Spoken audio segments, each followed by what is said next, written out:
네, 안녕하십니까. 김상재입니다. 세상을 절대 못 바꾸는 15분. 10번째 시즌의 7번째 강의. 이번 생에 우리는 무엇을 해야 할까요? 제목이 굉장히 거창합니다. 요즘 이제 이걸 자주 듣는 분들은 느끼시겠지만 제목과 내용이 별로 매치가 안 된다는 그런 느낌을 받으셨을 겁니다. 예, 장명하는 게 굉장히 어렵습니다. 그래서 그냥 요즘은 그냥 떠오르는 대로 하고 있습니다. 그냥 대충 들어두시기 바랍니다. 어린 시절 제 부모님은 비록 두 분 다 무학이셨지만은 책을 정말 충분히 사주셨어요. 그래서 제가 어린 시절에 책을 정말 많이 보고 자랐습니다. 요즘 수험생들은 책 읽을 시간이 없는데 그래도 그때는 좀 낭만이 있었어요. 매년 학년이 올라갈 때 중학교든 고등학교든 겨울방학 때 내가 이런 책은 꼭 봐야 되겠다. 그래서 한 20, 30권씩 책을 몰아서 보던 기억이 있고, 어릴 때 아동도서의 가장 큰 출판사는 계몽사였습니다. 그래서 제 나이 또래 있는 분들 중에서 이 계몽사 책을 잘 아실 거예요. 위인전도 나왔고 동화책도 나왔고, 저는 많은 것을 그때 참 배우게 됐고 책에 대한 취미도 갖게 됐습니다. 그 위인전 중에 당연히 이제 부처님, 석가모니에 대한 얘기가 나옵니다. 그 위인전을 제가 어릴 때 읽었는데, 석가모니가 궁궐에서 지내다가 어느 날 궁궐 밖으로 나오게 되었더니 굶어 죽는 사람도 있고, 또 다른 사람들한테 강도를 당해서 죽는 사람들도 있고, 또 거린들도 있고, 또 병들어 죽는 사람도 있고, 성 밖의 생활이 참 비참하다는 거예요. 그래서 그런 걸 보고 석가모니 부처님이 출가를 하게 되었다, 이런 얘기가 나왔습니다. 그랬는데 어린 시절은 제가 그거를 이해할 수가 없었어요. 아니, 그건 남의 일이지. 그건 그렇다 치고 제대로 정치나 하면 되는 거지, 뭐하러 그거를 바깥에 뛰어들어서 비도 맞으면서 자기 자신도 굶주리고 집도 절도 없이 저렇게 떠돌아다닐까. 그리고 게다가 아름다운 왕비도 놔두고, 또 후궁들은 또 어떻습니까? 정말 참 아쉬운 대목입니다. 네, 어찌됐든. 그래서 그렇게 해서 왜 그렇게 출가를 하게 되었을까, 이렇게 의문을 하던 차에 어찌됐든 나중에 또 그것에 대해서 얘기를 하도록 하겠습니다. 원고에 의하면은 이제 다른 얘기로 지금 넘어가는데 자연스럽지가 않죠, 지금? 네. 얼마 전에 정년퇴임을 앞둔 제가 트레이닝을 받았던 병원의 정신과 교수님께서 정년퇴임을 하셨습니다. 그분이 이제 처음에 트레이닝을 받았던 레지던트 딱 5명만 부르게 돼서 이제 그런 모임을 갖자 그랬는데, 제가 그 연락을 받고 참 만감이 교차했습니다. 내가 정신과 의사로서 레지던트 1년차 때가 28이었어요. 28살에 레지던트가 돼서 4년 동안 수련의 생활을, 전공의 생활을 하다가 어느덧 벌써 내가 올해 53살이 된 겁니다. 제가 처음 레지던트 들어왔을 때 그 정년퇴임한 선생님이 40대 초반이었거든요. 정말 짱짱하고 젊은 나이였죠. 그런데 그분이 정년퇴임을 하신 겁니다. 그러니까 이 세월이 정말 이렇게 빠르구나, 그러면서 정말 만감이 교차하는 그런 느낌을 받았습니다. 그래서 이렇게 세월이 진짜 빨리도 흐르고 저는 이제 나이를 먹게 되었죠. 그래서 제가 세월이 흘러서 그런 건가, 요즘 제가 이제 좀 감정적으로 말이에요, 많이 좀 감정이 좀 풍부해졌다는 그런 느낌을 받습니다. 또 한편으로는 내가 이게 명상을 좀 오래 해서 그런 건 아닌가 하는 또 생각도 들고요. 예전에 비해서 이제 상담하시는 분들이 슬픈 사연들, 뭐 갑자기 뭐 아내가 자살을 했다든지 또 사랑하는 자식이 또 죽었다든지 이런 얘기들, 정말 슬픈 사연들, 또 사랑의 고통 때문에 괴로움을 받는 또 젊은 청년들 얘기를 들으면 마음이 정말 미어지듯이 아파요. 예전에 20대, 30대 그때 정신과 의사였을 때는 별로 그렇게 공감이 되지 않았어요. 진짜 그냥 그런가 보다 하고 조금 감정적으로. 그런데 요즘은 그러고 실제로 또 뭐 한두 번인가는 정말 상담을 하다가 눈물이 난 적도 있습니다. 너무 슬픈 사연이 있어서. 사실 정신과 의사는 자신의 감정을 드러내지 않고 중립적인 시각에서 상담을 해줘야 하는데 제 감정을 드러낸 거죠. 하지만 이제 제게 있어서 제가 받은 교육은 그렇게 중요하지 않게 되었습니다. 이제 너무 슬픈 감정을 억누르려고 그렇게 하지 않으려고요. 그냥 자연스럽게 드러내려고 합니다. 그렇다고 뭐 제가 매일매일 상담하면서 울진 않잖아요. 어쩌다 한번. 그래서 이게 나이 탓인가 아니면은 내 마음을 계속 거의 10년 가까이 들여다보다 보니까 그런 건가 하고 생각해 보니까 나이라기보다는 내 마음을 자꾸 들여다보면서 이렇게 변화가 된 게 아닌가 이런 생각을 하게 되었습니다. 제가 마음을 계속 들여다보면은 세상이 조금 더 보이기 시작합니다. 명확하게. 아주 정말 있는 그대로 보게 되죠. 그러면서 세상의 이런저런 부분들에 대해서 싫어집니다. 그건 이제 불교에서 염오의 감정이라고 부르는데 마음에 들지 않고 싫어한다는 뜻이죠. 그러니까 한마디로 내가 꿈꿔왔던 그런 현실의 생활, 인생 이런 게 아니거든요. 인생이라는 게 그 마음을 들여다볼수록 그리고 다른 사람들을 보게 될수록 이게 인생이 만만치 않구나. 인생이 정말 이게 고통의 연속이구나 하는 느낌들. 뭐 예를 들어서 이제 제 경우만 하더라도 뭐 아버님 같은 경우가 그렇게 짱짱하던 분이 한 10여 년 전에 돌아가셨는데 3년을 대소변을 받아낼 정도로 상태가 나쁘신 상태로 그 고통을 받으면서 돌아가셨거든요.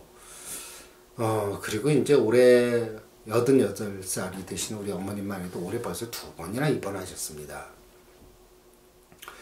그리고 몸이 자꾸 아프시니까 이제 입버릇처럼 자는 듯이 돌아갔으면 좋겠다. 그리고 이렇게 살아보니까 지금은 이렇게 재밌는 게 하나도 없다고 얘기를 하십니다. 자꾸 몸은 쇠약해지고 뭘 해도 자꾸 피곤하고 몸살도 자꾸 나고 몸이 자꾸 아프시니까 그런 얘기를 하시죠.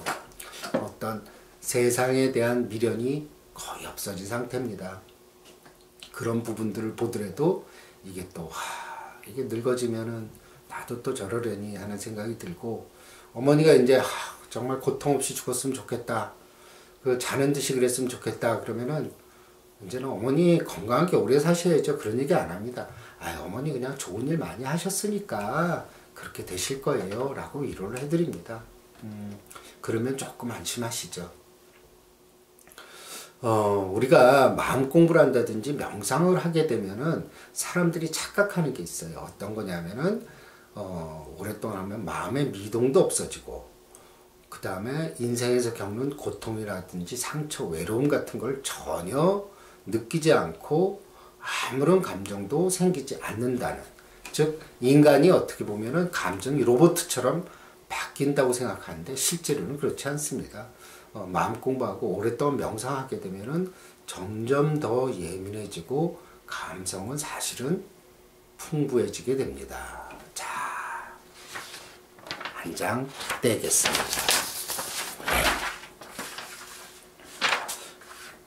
그리고 아이스 커피 한 잔 마시겠습니다. 제 목이 좀 아파서 얼음이 안 녹았군요. 어떤 분이 제가 말씀드렸죠? 중간에 물 좀 축이라고. 이런 댓글 다시는 분 없더라고요. 뭐냐면은 강의하시다가 시장하실 텐데 식사도 좀 하시고 하십시오. 전 그런 얘기, 그런 댓글이 또 나오기를 저는 기대하고 있습니다. 그럼 이제 강의하다가 갑자기 뭐 먹다가 또 강의도 하다가 이거 뭐, 그러니까 이게 이 세상을 절대 못 바꾸는 15분 플러스 먹방, 이렇게 또 제목이 바뀔 것 같습니다. 어찌됐든 우리가 이제 명상이라든지 이런 거, 어떤 분이 이제 제가 내원하신 분한테 명상을 하십시오 이렇게 말씀드렸어요. 그랬더니 그분이 명상 그냥 아무 생각 안 하고 멍 때리고 있으면 되는 거 아닌가요? 그렇게 얘기를 하시더라고요. 그래서 그때 조금 환자분들이 많이 바깥에 기다리시고 있었기 때문에 자세히 설명 못 드리고, 아니 집중을 하는 겁니다. 집중하면서 릴렉스하는 두 가지 모순된 거를 같이 하는 거죠. 그렇게, 왜냐하면 숨에 집중을 해야 되는 거거든요. 그리고 생각이 떠오르는 대로 그걸 지켜보는 건데, 그래서 어찌됐든 이렇게 자기 숨을 들여다보고 자기 생각을 들여다보고 이런 것들을 계속 하게 되면은 내 인생도 또 남의 인생의 본질도 좀 보이기 시작합니다. 그 본질에 다가갈수록 우리는 염오의 감정, 참 싫다 인생, 그것의 가장 대표적인 이유는 인생이 변화하기 때문이죠. 우리가 멈춰있는 순간은 없습니다. 계속 변화되고 변화됩니다.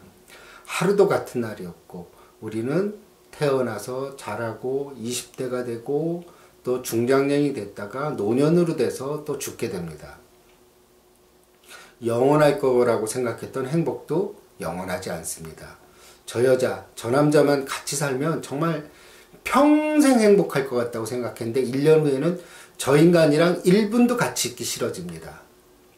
또 그렇게 죽고 못 살고 그렇게 정말 꼭 살아야 되겠다는 그 부부가 1년 후에는 서로 냉담하기만 합니다. 좀 늦게 좀 들어왔으면 좋겠다. 항상 붙어 있길 원하는데, 이런 것들이죠. 또 아니면은 내가 정말 저 차만 산다면 진짜 나는 행복할 텐데 해서 타봤더니 3개월이면은 질려버립니다. 뭐든지 다 그래요. 이렇게 자꾸 변화되는 것. 내 인생도 변화되고 내 감정도 변화되고 내 선호도도 변화되고, 그렇게 원하던 것도 금방 실증이 나고 이런 모든 것들, 변화되는 것 때문에 우리 인생이 힘들다는 거죠. 그러니까는 우리가 행복했던 순간도 잠시 머물렀다 지나가게 되고, 그 다음에 금방 또 우리가 눈 깜짝할 사이에, 제가 말씀드렸죠, 28살에 레지던트를 시작했는데 벌써 제가 올해 53살이니 말입니다. 이렇게 인생은 빨리 지나가게 마련입니다. 그러니까는 이런 변화 속에서 우리는 고통을 겪을 수밖에 없죠. 그 고통이라는 게 또 건강도 없어지고, 내가 그렇게 지키고자 했던 재산도 없어지고, 내 금쪽 같은 자식도 나보다 빨리 죽는 경우도 있고, 진짜 이런저런 변화들 때문에 우리는 인생 정말 싫다 하는 느낌들을 받게 됩니다. 그래서 우리가 마음 공부하고 명상을 하게 되면은 1, 2년, 2, 3년 후에 맞닥뜨리는 게 딱 그거예요. 우리가 꿈꿔왔던, 우리가 상상했던, 그리고 우리가 이러이러한 것이 행복이라고 여겼던 게 다 깨져버리고 현실이 그냥 그대로 내 눈앞에 펼쳐집니다. 그러니까 그 현실, 보고 싶지 않았던, 내가 애써 외면하려고 했던 것들이 내 눈앞에서 펼쳐지니까 정말 인생이 힘들다는 것을 절실하게 느끼게 되죠. 그렇게 이제 절실하게 인생이 느껴지니까 어때요? 타인에 대한 공감 능력이 좀 생기기 시작합니다. 참 인생이 힘든데 너도 힘들겠다. 그렇게 너나 나나 사람으로 태어나서 이렇게 저렇게 항상 변화되는 인생의 순간에서 또 살아보려고 경쟁도 하고 돈도 벌고, 그런데 그러다 병도 들고 또 몸도 늙어가고 내 마음대로 돈은 안 모아지고 자식은 속색이고, 그러니까 나만 고통스러운 줄 알았더니 주변 돌아보니까 너나 나나 똑같으니 그래 저 사람도 힘들겠지 하는 그런 공감대가 형성이 되는 거죠. 그게 이제 조금 더 좀 더 마음이 넓어지면 어떠냐면은 저 사람은 진짜 젊을 때 노력 안 해서 가난한 거 아니야? 그러니까 이제 노숙자 생활하지. 저 사람은 젊었을 때부터 남의 돈 훔치고 범죄자 그런 것들을 많이 하다 보니까 지금 저렇게 지금 힘들게 사는 거다. 또 어떤 사람들은 또 남의 돈 빼앗고 이렇게 나쁜 짓 하다 보니까 인생 말로가 저렇게 비참한 거다. 그래서 저런 것들은 내가 상종한 인간도 아니고 저거는 저렇게 사는 게 마땅하다. 난 동정의 가치도 없다고 생각했던 것들이 어때요? 그 사람의 과거가 어찌됐든 간에 그 사람이 나쁜 짓을 했던 게을렀던 어떻든 간에 그런 인생도 내 인생도 똑같이 힘들다는 겁니다. 거기서 어때요? 조금 공감대가 생기죠. 물론 그런 사람들을 내가 정말 집에 맞이해서 같이 데리고 살고 이런 것들은 어렵죠. 그리고 같이 교류를 하면서 그 사람들을 이해한다는 것 자체도 그건 또 쉬운 일은 아닙니다. 하지만 어때요? 그래도 멀리 떨어져 있으면서 그런 것에 대한 당신도 나도 같이 힘들구나 하는 그런 느낌들. 그러니까 거기서 조금 더 발전하면 이제 뭐 남 모르는 사람이라 하더라도 같은 인간 동료이기 때문에 내가 뭔가 도와주고 싶고 느닷없이 내 팔에 지진이 생기면 또 내가 전화 한 통이라도 해서 2,000원이라도 또 기부할 수 있는 그런 마음이 또 생기는 겁니다. 그 다음에 그럼 이 세상 살아서 뭐하나 이런 생각이 이제 조금 그런 단계에서 어떠냐 하면은 그러면은 도대체 뭘까? 이런 인생의 고통을 조금 덜 받을 수 있는 방법은 뭘까? 이런 것들을 이제 모색하는 단계에 이르게 되죠. 여기서 이제 커다란 힌트를 발견하게 되는 게 어떤 거냐? 그게 바로 마음이라는 겁니다. 가만히 생각해 보니까 이상해요. 분명히 환경적으로 여유있고 윤택하고 돈도 많으면 행복할 것 같은데 그렇지 않은 사람이 있더라는 거예요. 아니 뭐 보면은 국민소득 몇백 불밖에 되지 않은 방글라데시가 행복지수가 1위래요.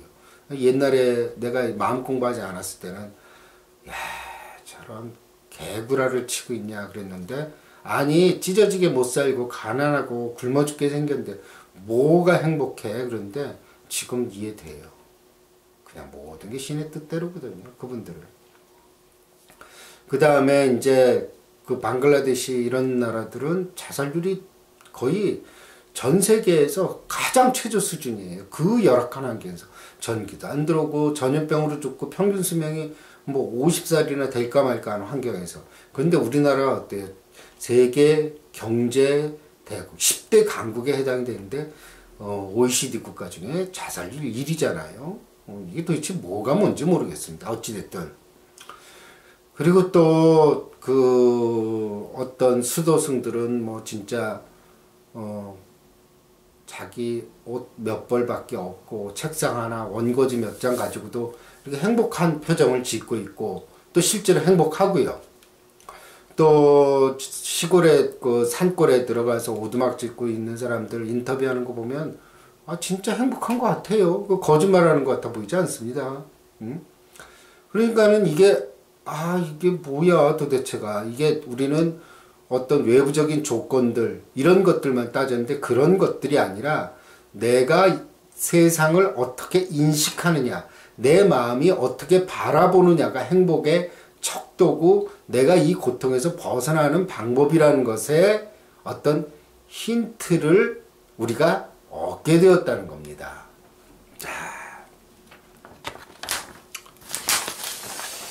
그래서 우리가 이런 마음이라는 한 가지 힌트를 통해서 마음을 어떻게 바라보느냐, 어떤 시각으로 보느냐에 대한 트레이닝이 정말 중요하다는 것이죠.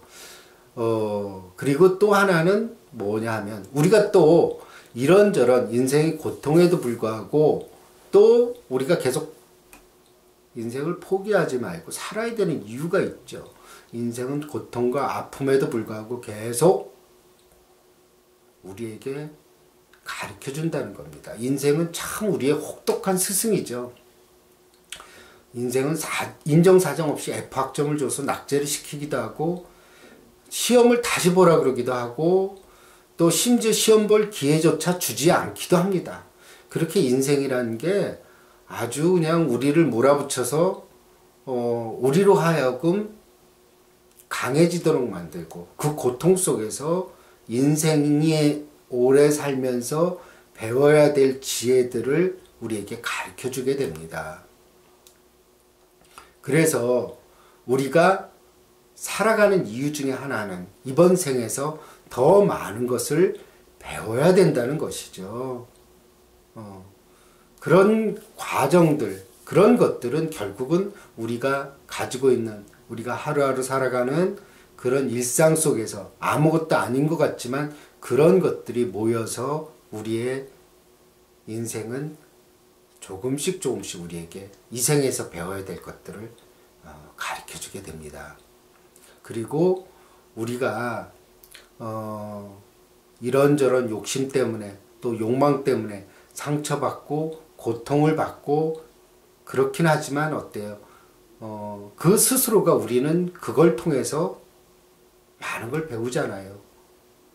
그런 것들, 내가 추구했던 것들이 헛된 것이었고 이것이 나를 행복으로 가게 해주지 않았다는 것을 크게 상처를 받고야 우리는 깨닫게 되고 어떤 게 중요한지 알게 됩니다. 그거는 책으로 배울 수도 없고 우리가 간접 경험도 힘들고 단지 그것은 내가 이리 부딪히고 저리 부딪히고 깨지고 다쳐야 또 배우는 것들이죠. 그래서 항상 우리는 인생의 고통 속에서 잊지 말아야 될 것은 이 고통이 지금 너무 힘들지만 이게 나에게 지금 뭘 가르쳐 주고 있는 것일까라는 그런 질문만은 계속 해대야 됩니다. 물론 그 고통을 받고 싶은 사람은 없어요. 하지만 내가 받아야 될 고통은 그 의미가 어떤 건지 좀 봐야 되겠죠. 그런 면에서 우리가 이번 생에서 인생이 가르쳐주는 지혜를 배운다는 것만으로도 우리가 또 살아갈 또 가치가 있는 겁니다. 저는 점점 이제 좀 감성적으로 바뀌고 있고 제 가슴의 울림은 점점 커져가고 있습니다. 그리고 나의 고통이 또 타인의 고통으로 인해서 또 눈물 짓고 슬퍼하기도 합니다. 하지만 저는 이런 이제 눈물을 참으려고 하지는 않으려고 하죠. 이것이 너무나 자연스러운 일이기 때문입니다. 그리고 또 이것이 바로 인생이 제게 또 가르쳐준 하나라고 생각하기 때문입니다. 감사합니다.